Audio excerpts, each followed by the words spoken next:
ሚስት ለማግኘት መደብደብ ባህል የሆነበት ጎሳ፣ ሕፃናትን ለመልካም ዕድል ከፎቅ የሚወረውሩት ህንዶች፣ በኒጀር የሚስት ስርቆት በዓል ሲከበር እና የዝናብ ነገስታት ዝናብ አዛዦቹን በተከታታይ እናቀርብላችኋለን። ተከታተሉ።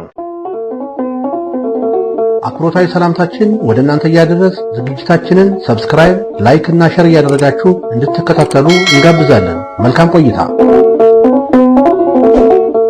ሚስት ለማግኘት መደብደብ ባህል የሆነበት ጎሳ። አፍሪካ በበርካታ ሺዎች የሚቆጠሩ ባህሎች፣ ድርጊቶች የተሞላች ውብ አህጉር ናት። አንዳንዶቹ ባህሉ የሚታወቅ ሲሆን፣ አንዳንዶቹ ደግሞ እንዲሁ በድንገት የተሰሙ ናቸው። የሚገርመው ነገር ደግሞ ባህሎቹ ኋላቀር ናቸው ቢባሉም ዓለም የስልጣኔ ጫፍ ላይ ደርሻለሁ እያለች ቢሆንም እነዚህ ባህሎች ግን ዛሬም ከመተግበር ወደ ኋላ አላሉም። በሰሜናዊ ናይጄሪያ የሚገኝ ማህበረሰቦች አሉ። ፉላኒ ተብለው ነው የሚጠሩት። በዚህ ማህበረሰብ ውስጥ የሚገኙት ወጣቶች ጊዜያቸው ደርሶ ቀልባቸው ከከጀላት አንዲት ኮረዳ ማግባት ቢፈልግ እንዲሁ ቀጥ ብለው ሄደው የጋብቻ ጥያቄ ማቅረብና እጇን ይዘው መመለስ አይችሉም። በተለይ ሙሽራዋ አንድ ወጣት እንዲሁ መጥቶ ላግባሽ ከሚላት ይልቅ ሻሮ በሚባለው ባህል ለትዳር ብትመርጠው ደስታዋ ነው። ለፉላኒ ሴት የጋብቻ ቅድመ ሁኔታ በሉት። ሻሮ ማለት የፉላኒ ወንዶች አንዲት ሴት ለማግባት የሚፎካከሩበት ባህል ነው። እነዚህ ወንዶች ጽናታቸውን ለመፈተሽ በእንጨትና በዱላ ይገረፋሉ። በዚህ ባህል አንድ ወንድ በማህበረሰቡ ለመከበርና ሚስት ለማግኘት በማሰብ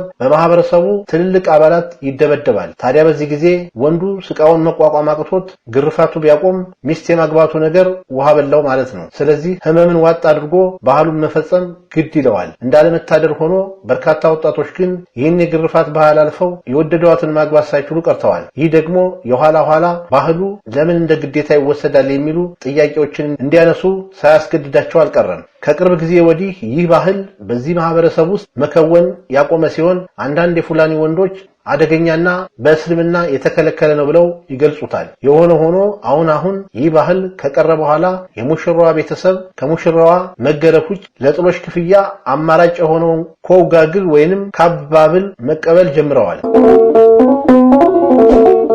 ሕፃናትን ለመልካም ዕድል ከፎቅ የሚወረውሩት ህንዶች።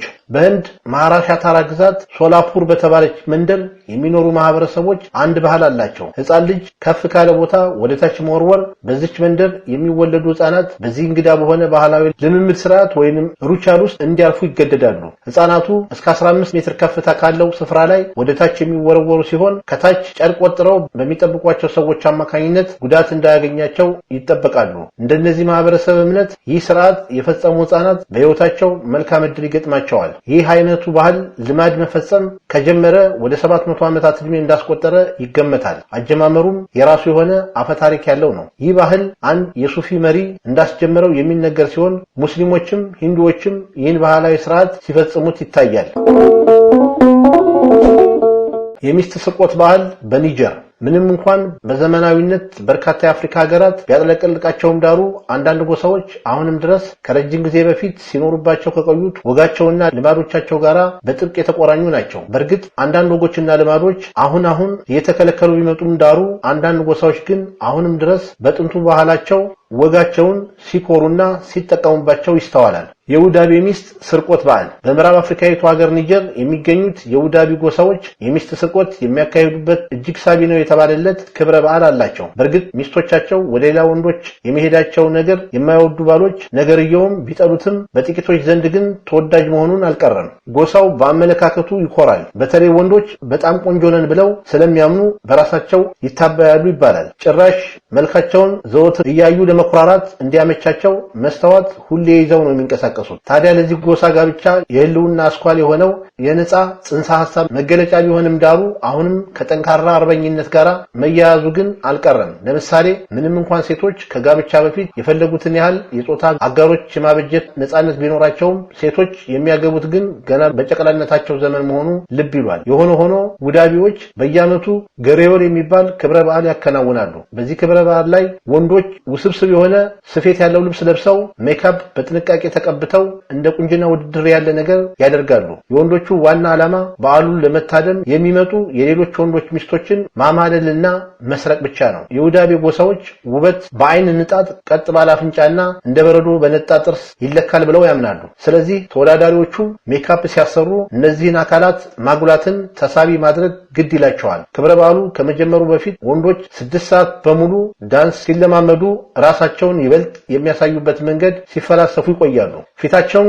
ቀይ ሸክላ አፈር ይቀባሉ። አይናቸውን ነጭ ሆኖ ጎልቶ እንዲታይ የአይን መሸፈኛዎችን ይጠቀማሉ። እንዲሁም ጥርሳቸው ነጣ ብሎ እንዲታይ ሊፕስቲክ ይጠቀማሉ። በመጨረሻም ቁመታቸው ዘለግ ብሎ እንዲታይ የሰጎን ላባ ጭንቅላታቸው ላይ ያደርጋሉ። ሁሉም ዝግጅት ተጠናቆ ክብረ በዓሉ ሲጀመር ወንዶቹ በክብር እየዞሩ መደነስ ይጀምራሉ።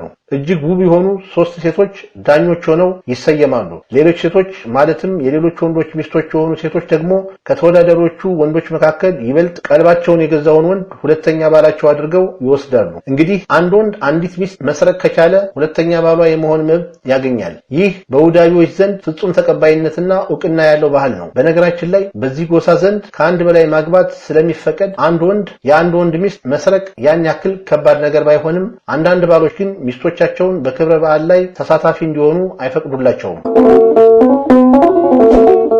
የዝናብ ነገስታት ዝናብ አዛዦቹ የሰው ልጅ በቴክኖሎጂ እያደገ ሲመጣ ከዝናብ ውሃ ጥበቃ ተላቆ ወንዞችን እየቀየሰ በመስኖ ማልማት ጀመረ። ይህ አለበቃ ብሎት ደመና እያበለጸገ የሚያዘምበት የቴክኖሎጂ ዕውቀት ደረጃ ላይ ደርሶ አጃይብ ተብሏል። ክላውድ ሲምኒንግ ይሉታል። ይህ ቴክኖሎጂ ከዚህ በተቃራኒ ደግሞ በተለየ መንፈሳዊ ጥበብ ስፒሪቹዋል ዊዝደም ዝናብን ሲሻቸው የሚያዘንቡ ሲሻቸው የሚያቆሙ ሰዎች አሉ፣ በእኛም ሀገር ጭምር። በዚህ ረገድ በሀገራችን ጫምሲቲዎች ያላቸው መንፈሳዊ ጥበብ ለአብነት መጥቀስ ይቻላል። እስኪ ደግሞ በደቡብ አፍሪካ ይህን አይነት መንፈሳዊ ጥበብ የታደሉት ሴቶች እንተዋወቃቸው። የዝናቧ አለቃ ንግስት ሞጃጄ ወይንም የዝናቧ ንግስት በመባል ትታወቃለች። በደቡብ አፍሪካ ከሚኖሩ ማህበረሰቦች መካከል አንዱ የሆነው የባሎ ቢዱ ማህበረሰብ ተወላጅ ስትሆን በማህበረሰቡ ውስጥ ያለውን የዝናብ አለቅነት መንፈስ ወራሽ ናት። እቺ ንግስት ደመናና ዝናብን የመቆጣጠርና የማዝነብ ልዩ የሆነ መንፈሳዊ ኃይልና ጥበብ አላት ተብሎ ይታመናል። በማህበረሰቡ ዘንድ የመሪነት ቦታ የመቆጣጠር ስልጣን የሴቶች ነው። ወንዶች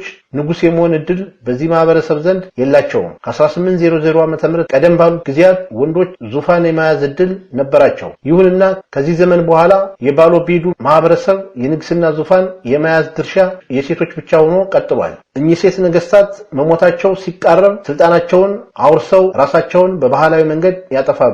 ብዙውን ጊዜ የስልጣኑ ውርሱ የሚሆነው ለታላቅ ሴት ልጅ ሲሆን ሴት ልጅ ሳትኖር ስትቀር የሴት ልጅ ስልጣኑን ትወርሳለች። በ1800 ዓ.ም ጀምሮ 7 የዝናብ ነገስታት በዙፋን ላይ ነግሰዋል። የመጀመሪያዋ ንግስት ማሲሊ ክዋኒ ሞዲጃዲጂ አንደኛ ትባላለች። እስከ 1854 ዓ.ም ከገዛች በኋላ ስልጣኗን አውርሳ ራሷን አጠፋች። ሁለተኛዋ ንግስት ማሳላና አቦ ሞዲጃዲጂ 2 ስትሆን ከእናቷ የወረሰችውን ስልጣን ይዛ እስከ 1894 ዓ.ም ገዝታለች። አጼ ንግስት ሴት ልጅ ስላልነበራት በመጨረሻ ስልጣኗን ለእህቷ ልጅ ከሴቷ አኒ ሙዲጃዲ 3ኛ አውርሳለች።